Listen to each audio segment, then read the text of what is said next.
الله الله الله أكبر الله الله الله أكبر لا إله إلا الله لا إله إلا الله.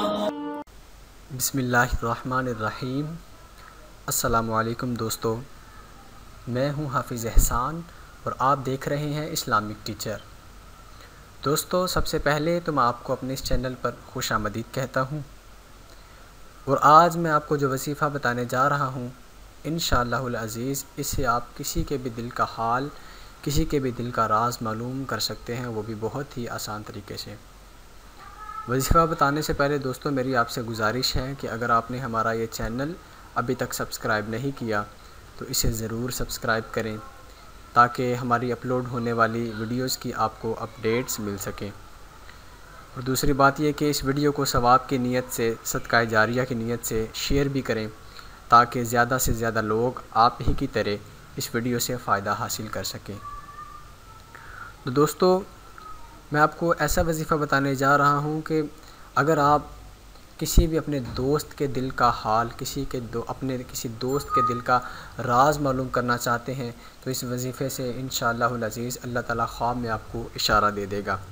اس کے علاوہ اگر آپ کسی کے ساتھ بزنس ہو وہ سٹارٹ کرنا چاہتے ہیں یا اور کسی معاملے میں اس کے ساتھ اپنا حساب رکھنا چاہتے ہیں اور آپ دیکھنا چاہتے ہیں کہ وہ بندہ اس کام کے لیے ٹھیک ہے میرے لیے یا نہیں ٹھیک، وہ میرے بارے میں کیا خیال رکھتا ہے، تو دوستو اللہ تعالیٰ آپ کو اس کا بھی خواب میں اشارہ دے دے گا.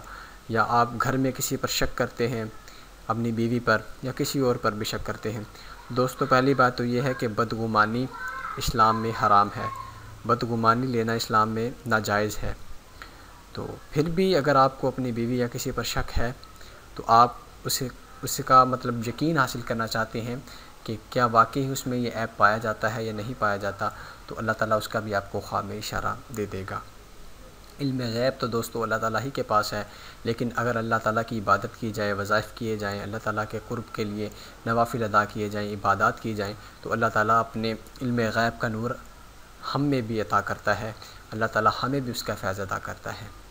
تو دوستو وظیفہ شروع کرنے سے پہلے تو آپ کو نماز کی پابندی لازمی کرنی ہوگی، کیونکہ دوستو نماز تو ایک فرض چیز ہے. وظیفے کے علاوہ بھی اسے آپ ضرور پڑھا کریں کیونکہ اس کا بروز قیامت ہمیں جواب دینا پڑے گا اللہ تعالیٰ کے حضور. دوستو وظیفہ یہ ہے کہ جمعرات اور جمعہ کی درمیانی شب، جمعرات اور جمعہ ان دونوں کی درمیانی شب آپ نے نماز عشاء ادا کرنے کے بعد بستر پر جب آپ آئیں تو بستر پر آنے کے بعد آپ نے 1100 مرتبہ یا حافظ پڑھنا ہے. 1100 مرتبہ یا حافظ پڑھ کے اول و آخر درود پاک پڑھ کے سو جائیں تو انشاءاللہ العزیز چند دنوں میں اللہ تعالیٰ آپ پر سارے آپ کے دوستوں کے راز کھول دے گا. جس سے متعلق آپ راز جاننا چاہتے ہیں، دل میں اس کا خیال رکھ کے یہ ورد کیجئے گا تو اللہ تعالیٰ اس کے دل کا حال آپ پر ظاہر کر دے گا. تو دوستو یہ بہت ہی نایاب، بہت ہی مجرب وظیفہ ہے، اسے آپ ضرور اپنائیے گا. امید ہے آج کی میری یہ ویڈیو آپ کو پسند آئی ہوگی. انشاءاللہ عنقریب نئی ویڈیو کے ساتھ آپ کی خدمت میں حاضر ہوں گے. اگلی ویڈیو تک کے لیے مجھے اجازت دیجیے. اللہ حافظ.